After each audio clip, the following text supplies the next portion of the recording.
ठरलं तर मग मालिकेच्या येणाऱ्या भागामध्ये जबरदस्त ट्विस्ट आपण आता पाहणार आहोत। अखेर आता मालिकेमध्ये खूप मोठी घटना घडून सायलीच खरी तन्वी असल्याचा सत्याचा उलगडा सुरुवातीला अर्जुन समोर होणार असतो आणि त्याच वेळी आता अर्जुन सायलीच आपली खरी तन्वी आहे हे आता पूर्णाची समोर सिद्ध करणार असतो। तर त्याच वेळी तिकडे आता सायली अजूनही त्या ट्रॉमामधून बाहेर पडलेली नसते आणि ती खूपच घाबरलेली असते। ज्या दिवशी अपघात झालेला असतो तोच तिचा वाढदिवस, अर्जुनचा वाढदिवस असतो आणि तो घडलेला सर्व काही प्रसंग सायलीच्या नजरेसमोरून जातच नसतो आणि त्याच एका घटनेने मालिकेमध्ये खूप मोठ्या सत्याचा उलगडा होण्याची वेळ आलेली आहे। तर इकडे आता सायलीला सर्व काही अचानकपणे आठवणार असतं, तर तिकडे प्रतिमाला सुद्धा आता तिचा घडलेला 20 वर्षापूर्वीचा सर्व काही भूतकाळ अचानकपणे आठवणार असतो आणि दोन्ही घटना एका अशा पद्धतीने घडणार असतात की त्याच वेळी सायलीला तिची खरी आई प्रतिमा आठवणार असते, तर प्रतिमाला आपली मुलगी तन्वी आणि रविराज सुद्धा आठवणार असतात आणि त्याचबरोबर रविराजच आता भूतकाळातील सर्व गोष्टी त्यांचा उलगडा करणार असतात आणि तेही अर्जुनच्या मदतीने। प्रिया आणि नागराजने दोघांच्या मध्ये जी काही आग लावून ठेवलेली असते आणि त्या दोघांनाही आता जे स्वतः एवढे चांगले मित्र असतात, त्यांचं एवढं चांगलं छान बॉन्डिंग असतं, ते सर्व काही आता प्रिया आणि नागराजने समाप्त केलेलं असतं। त्यांची मैत्री पूर्णपणे तोडून एकमेकांना त्यांचा शत्रू बनवलेलं असतं। तर आता साक्षी सुद्धा तेच करण्याचा प्रयत्न करत असते, म्हणजे साक्षी सुद्धा चैतन्य आणि अर्जुनमध्ये आग लावून चैतन्य आपल्या बाजूने घेऊन आता अर्जुन आणि चैतन्य या दोघांनाही शत्रू बनवण्याचा प्रयत्न करणार असते। परंतु नियती याच वेळी असा एक खूप मोठी घटना घडवून आणणार असते की ज्यामुळे मालिकेमध्ये खूप मोठ्या महासत्याचा उलगडा होऊन प्रतिमा आता सुभेदारांच्या घरी परतणार असते आणि त्याचवेळी इकडे आता सायलीला अर्जुनने सावरलेलं असतं आणि बेशुद्ध सायलीला अचानक आता घडलेला सर्व भूतकाळ आठवून तीच खरी तन्वी असल्याचा सत्याचा उलगडा होणार असतो। तर इकडे सायलीने अर्जुनचं औक्षण केल्यानंतर सुद्धा अर्जुन खूपच अपसेट असतो, कारण सायलीला सतत मेसेज येत असतात आणि सायली ते मेसेज पाहत असते, त्याचा रिप्लाय देत असते आणि सायली खूप खुशही असते। तेव्हा अर्जुन ऑफिसमध्ये तर जातो, परंतु अर्जुनला समजतच नसतं की मिसेस सायली आज एवढ्या खुश का आहेत आणि त्यांना इतके सारे मेसेजेस का येत असतील, म्हणजे त्या फक्त खुश आहेत असं तर दाखवत नसतील ना, त्या कोणत्या अडचणीत तर नसतील ना, असं अर्जुनला खूप मोठा प्रश्न पडलेला असतो। तर इकडे आता कुसुमताईने सायलीचा वाढदिवस साजरा करण्याची जय्यत तयारी तिच्या घरी केलेली असते आणि सायलीला सुद्धा तिने बोलावलेलं असतं। तेव्हा आता कल्पनाला सायली सांगते की मी कुसुमताईची आज भेट घेऊन येते। तेव्हा आता पूर्णाजी सुद्धा नसते तिथे आणि अस्मिताचा आता तिथे सायलीला थांबवण्याचा प्रयत्न पूर्णपणे व्यर्थच जाणार असतो, कारण कल्पना सायलीला पूर्णपणे परवानगी देते। तेव्हा सायली खूप खुश होते आणि कुसुमताईचे इकडे येण्याची तयारी करते। तर तिकडे कुसुमताईने सायलीच्या वाढदिवसाची मुलांना घेऊन, कविताताई म्हणजेच प्रतिमाला घेऊन सर्व काही तयारी केलेली असते। सायली समोरून तिथे रिक्षामध्ये आलेली असते आणि त्याचवेळी इकडे आता अचानकपणे प्रतिमाला अपघाताची तीच घटना परत आठवायला लागलेली असते। सतत तिला उचक्या येत असतात, पाणी पिऊन देखील आता उचक्या कमीच होत नसतात। तेव्हा प्रतिमा कुसुमताईला म्हणायला लागते की मी जराशी मंदिरात जाऊन येते, परंतु कुसुमताई म्हणते अहो तुम्हाला माहिती आहे का, सायली खरं तर तुम्हाला भेटायला येते कविताताई, आज सायलीचा वाढदिवस आहे ना, आपण सर्वच जण मिळून साजरा करूयात ना। तेव्हा प्रतिमा इशारे करून खुणेद्वारे कुसुमताईला सांगते की मला परत तेच सर्व काही भास व्हायला लागले आहेत आणि मी ज्यावेळी मंदिरात गेलते तेव्हा मला बरं वाटलं होतं, मी आत्ताही मंदिरात जाऊन येते, मला बरं वाटेल आणि मी सायलीची भेट नक्की घेईन।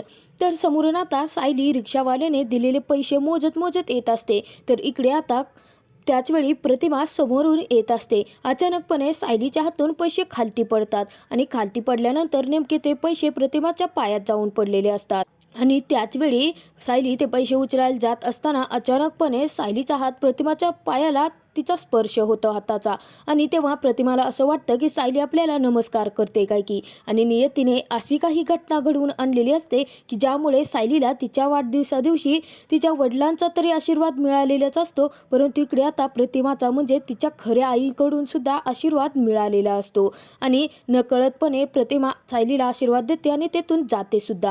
सायली आता पैसे उचलते आणि पाहते तर तोपर्यंत प्रतिमा गेलेली असते. तर त्यानंतर इकडे आता सायलीच्या वाढदिवसाची खूप छान तयारी केलेली असते आणि सर्वच जण मिळून आता सायलीला वाढदिवसाच्या शुभेच्छा देतात आणि सायली आनंदाने तिथे वाढदिवस साजरा सुद्धा करते. परंतु अर्जुन इकडे मात्र खूपच अपसेट असतो, कारण त्याला सायलीचा तोच प्रश्न आणि ते सतत येणारे मेसेजेस सतावत असतात. त्यामुळे इकडे आता सायली मुलांमध्ये मिसळलेली असते आणि मुलांसोबत गप्पा मारत असते. त्याचवेळी कुसुमताईला अर्जुन फोन करतो आणि अर्जुनचा अचानक फोन आल्याने कुसुमताई अर्जुनशी बोलायला लागते. तेव्हा अर्जुन खोदून विचारत म्हणायला लागतो की कुसुमताई, काही झालं आहे का? म्हणजे तिकडे आश्रमामध्ये सर्व काही ठीक आहे ना? आणि कोणासाठी काही अजून काही लागायचं आहे का? म्हणजे काही हवं आहे का? तुम्हाला काही कमी आहे का? तेव्हा कुसुमला समजतच नसतं की आता या चिडक्या बिब्याला अचानकपणे आमची दया कशी काय यायला लागली. तेव्हा कुसुम म्हणते नाही, त्याची काही गरज नाहीये. आणि कुसुमताई सांगते की सायली तिथे आली आहे. तेव्हा अर्जुन म्हणतो, सायली तिकडे आले आहेत, काही झालं आहे का? किंवा काही आहे का तिथे? तेव्हा आता कुसुमताई म्हणते, घ्या, तुमची खोटी का बायको असे ना, परंतु तिने तुमच्या वाढदिवसाची एवढी छान तयारी केली, एवढं सर्व काही तुमच्यासाठी केलं, परंतु आज सायलीचा वाढदिवस आहे हे तुम्हाला माहितीच नव्हतं. तेव्हा अर्जुन उठतो आणि म्हणायला लागतो, काय आज मिसेस सायलींचा वाढदिवस आहे? तेव्हा आता कुसुम म्हणते की हो, आज सायलीचा सुद्धा वाढदिवस आहे. कुसुमताई अचानकपणे पुढचं काही बोलणार इतक्यात अर्जुन फोन कट करून टाकतो. तेव्हा इकडे कुसुमताईला खूप राग आलेला असतो.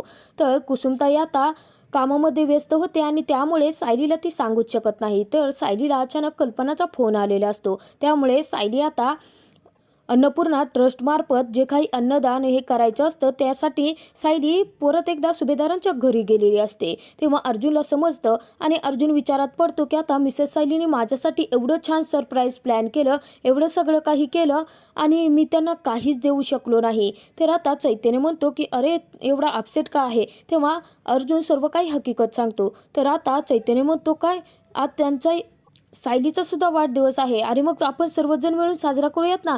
तेव्हा अर्जुन म्हणतो, काय बोलतोयस चैतन्य?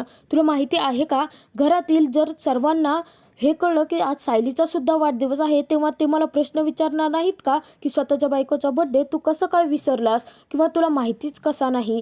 तेव्हा अर्जुनला आता जे काही सांगायचं असतं तो चैतन्याला सांगतो. तेव्हा चैतन्याला सर्व काही समजतं आणि अर्जुन म्हणायला लागतो, परंतु मिसेस सायलीना आज मी काय गिफ्ट द्यावं हेच मला समजत नाहीये. तर आता चैतन्य म्हणतो, अर्जुन, अरे पाडव्याच्या दिवशी जे केलंस ते आजही करू शकतोस ना. तेव्हा आता अर्जुनला काहीच समजत नाही. अर्जुन म्हणतो म्हणजे? तेव्हा आता चैतन्य म्हणतो, हे बघ अर्जुन, सायली वहिनींना म्हणजेच मिसेस सायलीना सर्वात जास्त काय आवडतं? मधुभाऊ. आणि मधुभाऊंची जर तू त्यांना वाढदिवसादिवशी आजही त्यांची भेट घालून दिलीस तर त्या सगळ्यात खुश होतील आणि त्यांच्यासाठी तेच सर्वात मोठं गिफ्ट ठरेल. तेव्हा आता अर्जुन खूप खुश असतो.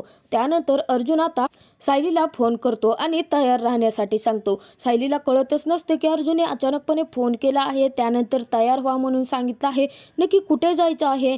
तेव्हा अर्जुन येतो आणि कल्पनाला म्हणायला लागतो, मम्मा सायली कुठे आहे? तेव्हा सायली इतक्यात वरून खालते आलेले असते आणि अर्जुन म्हणतो, चल आज ना आपण बाहेर फिरायला जायचं आहे. परंतु अर्जुन आता तिला काय गिफ्ट देणार आहे हे आता ते गुपित आता सर्वांसमोर सुद्धा फोडत नाही. तेव्हा आता कल्पना सुद्धा खूप खुश होते, कारण अर्जुन स्वतःहून सायलीला बाहेर फिरायला घेऊन चाललेला असतो. कल्पनाला खूप खुश होते आणि तिला खूप छान वाटत असतं जेव्हा अर्जुन आणि सायली एकत्र असतात.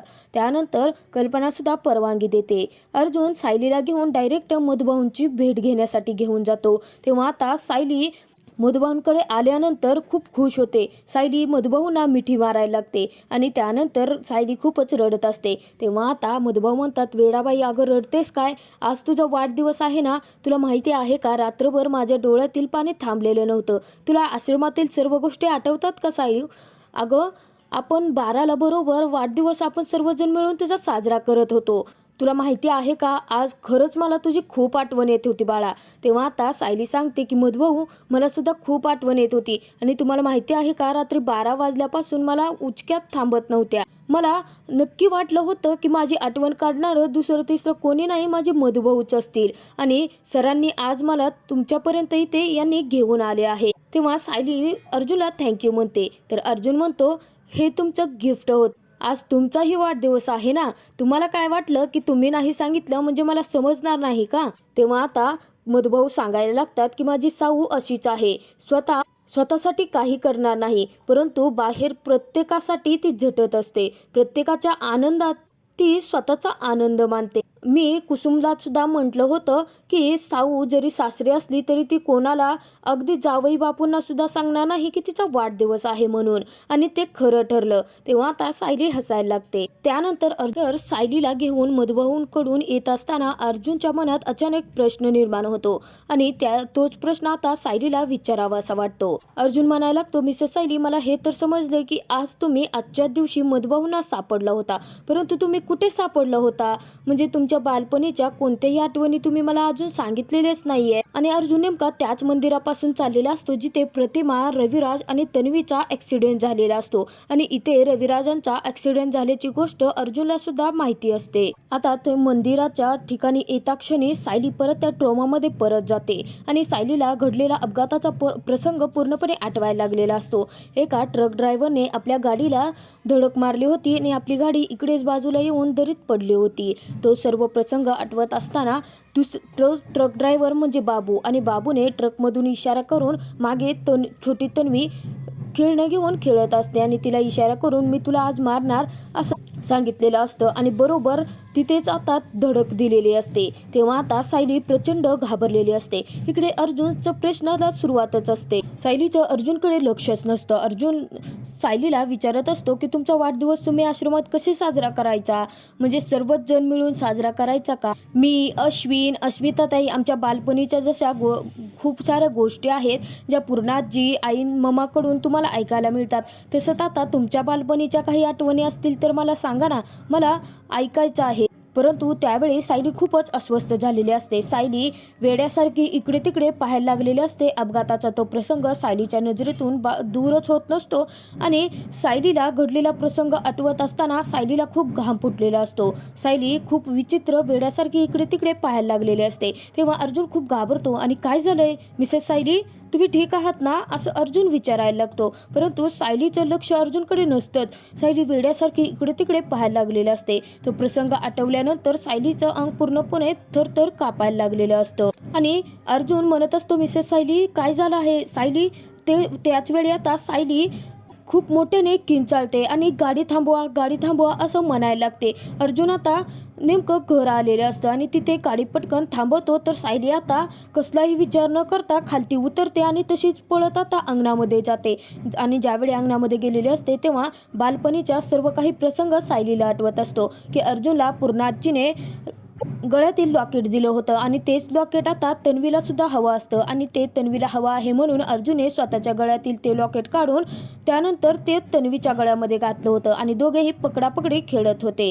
तो सर्व घडलेला प्रसंग अचानकपणे सायलीच्या डोळ्यांसमोर उभा राहिलेला असतो. सायली वेड्यासारखी किंचाळत असते, गाडी थांबवा प्लीज, गाडी थांबवा. आणि त्याचवेळी अर्जुन आणि सायली म्हणजे अर्जुन आणि छोट्या तन्वीचे आवाज तिच्या कानी पडत असतात. अचानक ते दृश्य तिला आठवायला लागलेले असतात आणि अर्जुनला मात्र सायलीचं हे वेडे वागणं, विचित्र वागणं काहीच समजत नसतं. अर्जुन खूपच घाबरून गेलेला असतो. मिसेस सायली काय झालं आहे तुम्हाला? मिसेस सायली तुम्ही ठीक आहात ना, अर्जुनच विचारत असतो. परंतु सायली खूप जोराजोराने किंचाळत असते. ते आता आवाज कल्पना विमलला ऐकू जातो. तर इतक्यातच सायली बेशुद्ध होते आणि त्याचवेळी अर्जुन घरात घेऊन येतो. तेव्हा आता कल्पना, घरातील सर्वच जण खूप घाबरलेले असतात. अर्जुनला कल्पना म्हणते, अर्जुन काय झालं? तेव्हा आता अर्जुन म्हणायला लागतो, माहीत नाही मम्मा, अगं सायली अचानकपणे चिरकली गाडीमध्ये, गाडी थांबवा, गाडी थांबवा. मी गाडी थांबवली तेव्हा अंगणात पळत आली आणि वेड्यासारखी इकडे तिकडे पाहायला लागली आणि तिथे सुद्धा खूप जोराजोराने ती किंचाळत होती. मला काहीच कळत नाही मम्मा, खरंच मी खूप घाबरलो आहे. तेव्हा आता कल्पना सांगते, अश्विनला पटकन फोन कर, अश्विनला घरी बोलावून घे. आणि त्यानंतर कल्पना आता सायलीला शुद्धीवर आणण्याचा प्रयत्न करते. सायलीच्या तोंडावरती पाणी मारून कल्पना सायलीला शुद्धीवर तर घेऊन येते, परंतु सायलीच्या डोळ्यासमोरून तो प्रसंग जात नसतो. सायली त्या ट्रॉमामधून बाहेर पडूच शकत नसते आणि त्याचवेळी अर्जुन आता स्वतःच्या हाताने सायलीला पाणी पाजत असतो. सायलीला त्यानंतर कल्पना सांगते की अर्जुन तू सायलीला वरती घेऊन जा आणि आराम करायला सांग. त्याचवेळी अर्जुन आता उचलून सायलीला वरती घेऊन जातो रूममध्ये आणि सायली सायलीला झोपवतो, परंतु सायलीला झोप लागत नसते. सायलीला तो प्रसंग आठवतच राहतो आणि सायलीला अचानकपणे उचक्या लागायला लागतात. तर इकडे सुद्धा प्रतिमाला सुद्धा अचानकपणे उचक्या येत असतात. तर आता अर्जुन सायलीकडे पाहत राहतो. तर आता अर्जुन सायलीची जी काही अवस्था झालेली असते आणि ती अचानकपणे झालेली असते आणि सायली अचानकपणे अशी का वागायला लागली असेल याचं उत्तर अर्जुनला हवं असतं. परंतु अर्जुनला उत्तर देणारे असतात ते म्हणजे कुसुम आणि मधुभाऊ. तर आता अर्जुन मधुभाऊंकडून सायलीच्या जन्माचं सत्य ऐकताच अर्जुनला समजणार आहे का की ज्या तन्वीची आपण इतकी वर्षे वाट पाहत होतो ती तन्वी म्हणजे आपली सायलीच आहे. आणि हे सत्य समजताच क्षणी आता अर्जुन प्रिया खोटी तन्वी असल्याचं सिद्ध कसं करणार आणि त्यानंतर प्रियाला काय शिक्षा मिळणार आणि प्रियाला शिक्षा दिल्यानंतर प्रिया आता नागराजचं नाव घेणार का हे तर आपल्याला येणाऱ्या भागातच समजणार आहे.